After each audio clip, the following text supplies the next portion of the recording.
আমার আজকের নিবেদন বিশ্বকবি রবীন্দ্রনাথ ঠাকুরের কৃপণ।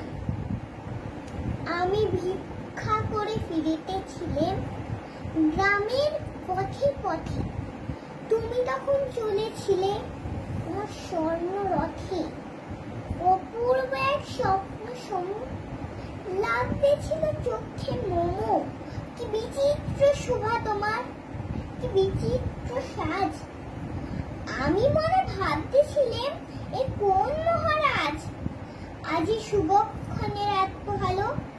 ভেবেছিলেন তবে আজ আমারে দাঁড়ে দাঁড়ে ভিক্ষে নাহি হবে।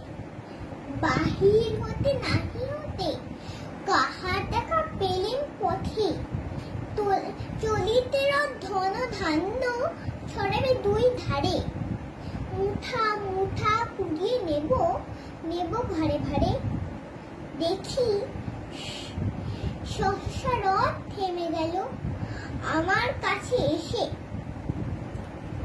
আমার মুখ পানি চেয়ে নামলে তুমি হেসে। দেখে মুখে প্রসন্নতা চুরিয়ে গেল সকল ব্যথা। হেন কালে কিসের লাগি তুমি অকস্মাৎ, আমায় কিছু দাও গো বলে বাড়িয়ে দিলে হাত। বুড়ি এ কি কথা রাধাদিরাজ, আমায় দাও কিছু। শুনে কোন কালের তরে রইল মাথা নিচু।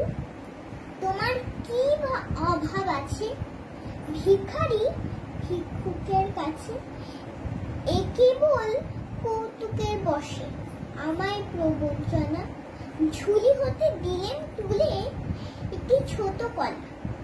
যবে পাত্রখানে ঘরে এনে উজাড় করি, একই ভিক্ষা মাঝে একটি ছোট সোনার কলা দেখি। দিলেন যারা ভিখারি রে, স্বর্ণ হয়ে এলো ফিরে। তখন কাঁদি চোখের জলে দুটি নয়ন ভরে। তোমায় কেন দিইনি আমার সকল শূন্য করে।